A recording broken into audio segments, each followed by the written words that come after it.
ભક્તને દુઃખ પડે એટલે ઠાકોરજીથી સહન ન થાય. એ દોડે જ દોટ મૂકે. પેલા ગજગ્રાહની વાતો આવે છે ભાગવતની અંદર, કે હાથીનો પગ પકડી લીધો મગરે, એના હજારી હાથણીઓના છોકરાને છૈયાને બધાએ જોયું કે આમાં કાંઈ મેળ પડે એવું નથી, બધા મૂકીને વયા ગયા. છેવટે થાકી હારી સરોમાંથી કમળ લઈને આમ કરીને કીધું, પ્રભુ હવે કૃપા કરો. અરોગવા બેઠા હતા, દોરડા અને સીધા આવ્યા. તો ભક્તનું દુઃખ ભગવાનથી સહન નથી થતું,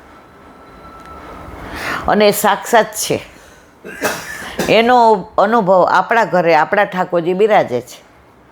ઘણીવાર આપણને બધાનો અનુભવ હોય, આપણે એમ થાય ભરાઈ ગયા, હવે આમાં જ નહીં નીકળાય, હવે શું કરવું? ત્યારે એવો રસ્તો કાઢે, આ તો ચતુર શિરોમણી. ત્યારે આપણે એમ થાય કે કોણ કે છે ઠાકોરજી સાક્ષાત નથી. પછી લૌકિક હોય, અલૌકિક હોય, શારીરિક હોય, માનસિક હોય, આર્થિક હોય, બધી ચિંતા મારા ઘરે મારા માથે બિરાજતો મારો પ્રભુ કરે છે. પણ શરત એટલી છે, તો બધે ભટકે તો મારી જવાબદારી નહીં. જેમ હું તારા એકનો, મને કોઈ પૂછે વ્રજમાં કોના માથે બિરાજો છે, તો તરત કહું મારી ઈલામાં. હું રોજ જુદા નામ આપું છું, ફલાણીને ઢીકણીને પૂછડીને. મારી માં એટલે મારી ઈલામાં. પણ તું તો રોજ આજે માતાએ ગઈ ને આજે મહાદેવે ગઈ ને, તો તારે મારો, જો મારે તું એક છો તો તું મને એક રાખ ને, કે મારા સિવાય તારું કોઈ નહીં, જવાબદારી બધી મારી. હું તમને પરણીને આવી પછી મારે શું ચિંતા? લૌકિકમાં કાંઈ ખરું? તમારે જે કરવું હોય કરો, પણ મારી જવાબદારી તો તમારા ઉપર આવી ગઈ ને. મારી પાછળ મારા પિતાનું નામ હતું ઇન્દુમતી મણિલાલ જસાણી. અહીં આવી તો ઈલાબેન રેખવભાઈ દેસાઈ. મેં કોઈ દી પછી ચિંતા કરી? મારા કાકાને કાગળ લખ્યો, હાય હાય કાકા અહીંયા 12 મહિનાને મારે ઘઉં મોકલાવજો, તમે કરવા દો. લૌકિકમાંય તમે આટલું પ્રેમ કરીને રાખો, તો અલૌકિકમાં ત્રિલોકનો નાથ આપણા ઘરે આપણા માથે બિરાજે જ મારા વાલા. પછી આપણે ચિંતા કરવાની જરૂર છે? ચિંતન કરો તો ચિંતા નહીં કરવી પડે. ચિંતા કરશો તો ચિત્તાની જેમ સળગશો, અને ચિંતન કરશો તો ચિંતામણી મળશે. નક્કી આપણે કરવાનો છે. અને એમ નહીં, હમણાં જ એકવાર તમે કહેતા હતા કે આપણે ચિંતા કરવાથી તારું હાલવાનું છે. જે એણે ધાર્યું હશે એ થશે. તો એને કરવા દે ને, 1000 તું મૂકને જ છોડ ને, મન પાછું રાજી થઈ જાય. સાચી વાત છે. આપણું કશું ધાર્યું થતું નથી, તો ચિંતા તો આપણે જ કરીએ, જાણે આખા દુનિયાને લઈને ફરીએ. ઠાકોરજી મને ખબર તારે શું કરવાનું છે, બધી જવાબદારી મારી છે, તું ચિંતા કરવા. સૂરદાસજી એકવાર બપોરે પ્રસાદ લેવા બેઠા ત્યારે તેમનો સહાયક વ્રજવાસી ગોપાલ તેમને જળની રોટી આપવાનું ભૂલી ગયો.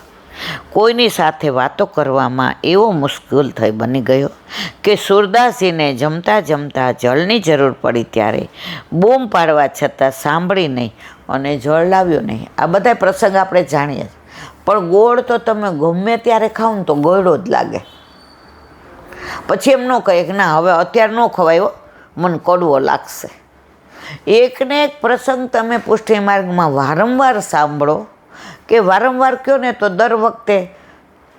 અમે નાના હતા ને, ઓલા સાંજે અમારા ઘરે સત્સંગ થાય, બધાને બોલાવી આવે. તો 84,252 એકવાર પૂરી થાય ને એટલે આપણે કાકાને પૂછીએ, હવે આ તો પૂરું થઈ ગયું, બીજી વાર વાંચ. અરે આ કાંઈ મોઢે કરવાનું, ભણવાનું જ, સ્કૂલમાં જ, મનમાં હો, બોલવાનું ત્રેવડ નહીં બાપા પાસે. પછી હું વાંચું ને કાકા એનો અર્થ સમજાવે. તો પહેલી વાર જે અર્થ હોય ને એનાથી બીજો જ હોય. એ કે બેબી 500 વાર વાંચીએ ને તો 500 વાર વલ્લભ એનો જુદો જ અર્થ કાઢે. નિત્ય નવતમ લીલા છે ત્યારે ઓછું સમજાતું હતું. ત્યારે જીવ રમતમાં તો બાળક હતા ને, પણ પરાણે બેસાડે. આજે મારી આંખ બળે છે, વાંચ. આજે આંખમાં બહુ ચીપડા આવે છે, વાંચ. હવે મનમાં તો એવું આમ થાય ને કે બધાય રમે, અને વાંચીને દોડતી જાઉં ને જ્યારે રમત પૂરી થઈ ગઈ હોય એટલે મનમાં તો. પણ પહેલાં મા બાપની સામું બોલાતું નહીં. મા બાપ કહે જ બ્રહ્મ વાક્ય, અને પાછા વખાણ કરે, બેબી તું વાંચેસ ને બહુ સરસ. પાછા બધા વૈષ્ણવ એમ કે બેબી વાંચે ને મણિભાઈ બધું સમજાઈ જાય. પણ હવે બેબીને રમવા નથી જવાતું. પણ ત્યારે જે એ બધા અંકુર અમારામાં નાખ્યા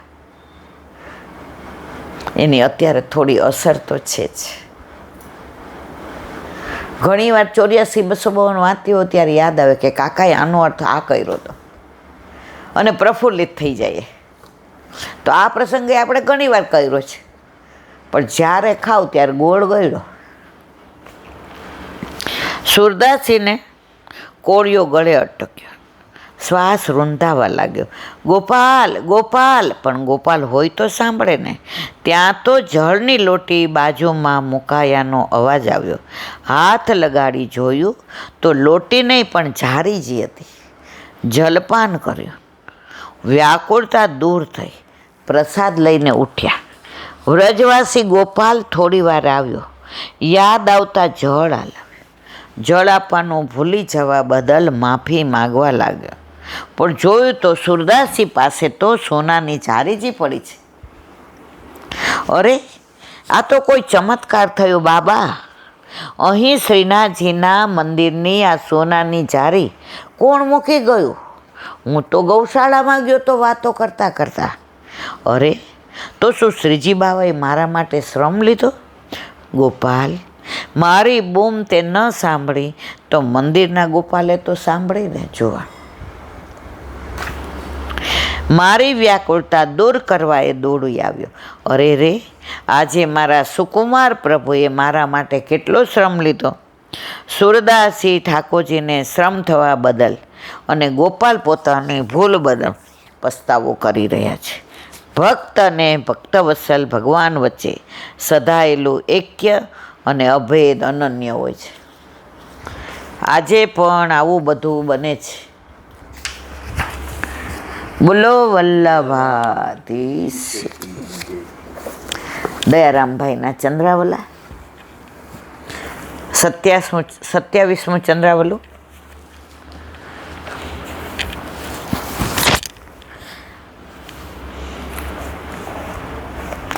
સ્મરણ ભક્તિના દાખલા. હવે આગળ.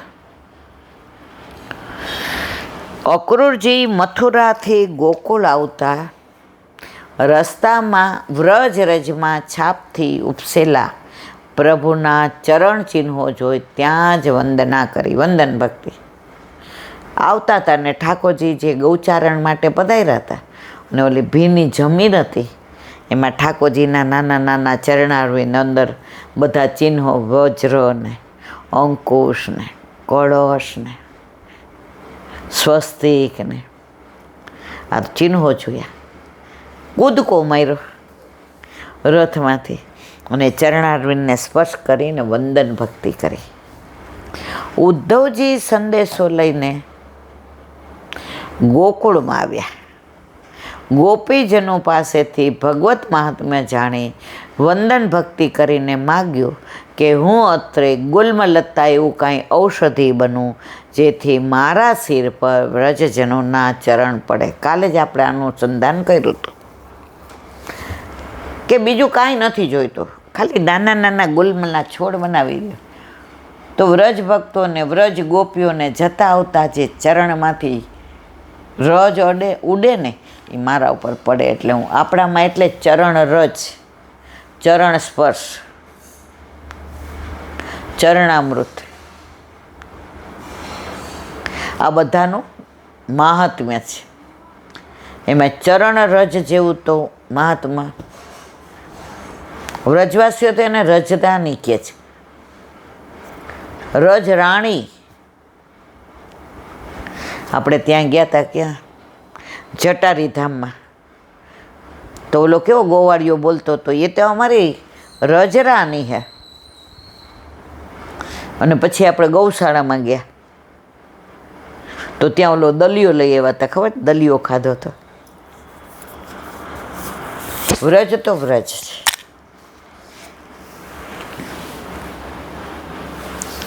પુષ્ટિ રીતમાં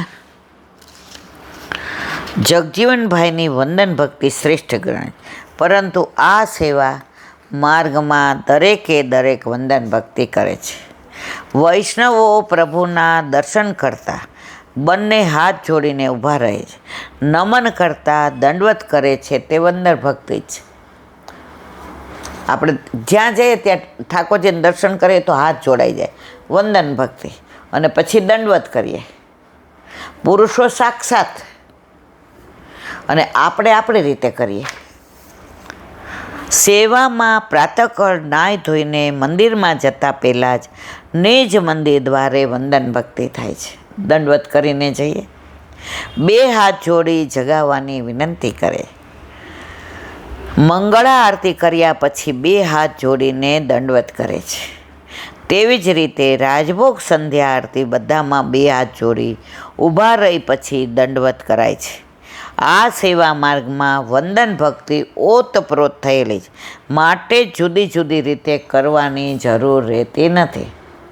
આપણે તો ઘડી ઘડી વંદન કરીએ છીએ. એક ભગવદીય વૈષ્ણવ ઘરે ઠાકોરજી રસોડામાં બિરાજે, એટલે જેટલી વાર આમ જાય ને એટલી વાર આમ કરે, જેટલી વાર આમ જાય એટલી વાર આમ કરે. પછી લૌકિક સાવરણી લીધી હોય ને હાથમાં તો આમ રાખે. બધા તમારું મન કાંઈ સમજાતું નથી. એ કે ઈલા આ બાજુ સાવરણી હોય ને ઠાકોરજીને દેખાઈ જાય તો શ્રમ પડે ને, એટલે આ હાથમાં રાખું છું. પ્રસાદ લઈને થાળી લઈને જાય ને તો આ બાજુ રાખે, ઠાકોરજીને ન દેખાય. અને જેટલી વાર જાય એટલી વાર આમ કરે.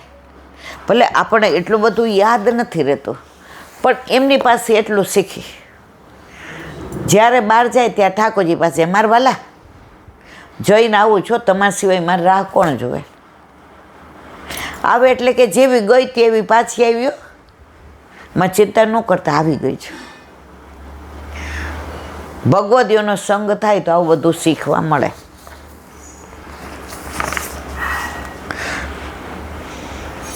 પ્રભુનું વંદન અર્ચન કર્યું તે વખતે જે શોભા પ્રગટ થઈ તે શોભા અને રૂપ તે સમયની ગુણ લીલા, હાસ્ય વિનોદ વગેરે સ્નેહ વાર્તા રસભાવ પોતાના અંતઃકરણમાં લાવીને વંદન કરે છે અને પોતાને દિનતા વિચારે છે કે હું શું આ સ્વરૂપને નિહાળવા યોગ્ય છું. આમ વિચારીને વંદન કરે.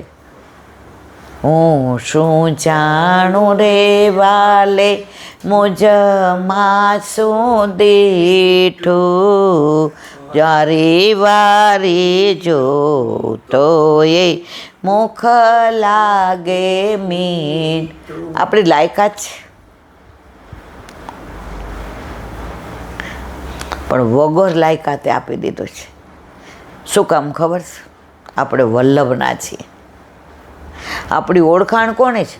વલ્લભે આપણો હાથ ગોવર્ધનનાથજીના હાથમાં સોંપ્યો છે. જેવા તેવાય નથી સોંપ્યો, જે ગોવર્ધનનાથજીના વાલા છે.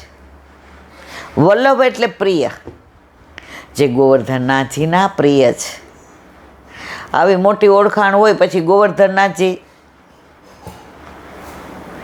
દર્શનય આપે, સ્પર્શય આપે, વાલે કરે. વાલા લાગો છો ઘણું વાલા, વલ્લભ લાલ વાલા લાગો. મને આ બહુ ગમે કે માં કામણ કીધું મારા વાલે, મારું મન મોહીને લીધું, વલ્લભલાલ વાલા લાગો છો, વાલા લાગો છો ઘણું વાલા, વલ્લભલાલ વાલા લાગો. ગોપાલદાસીએ 9 આખ્યાનો ગાયા. તેમાં પહેલા જ શરૂમાં વંદુ શ્રી વિઠ્ઠલ વર સુંદર, પ્રથમ જ વંદન ભક્તિ કરી છે. બોલો વલ્લભાધીશ.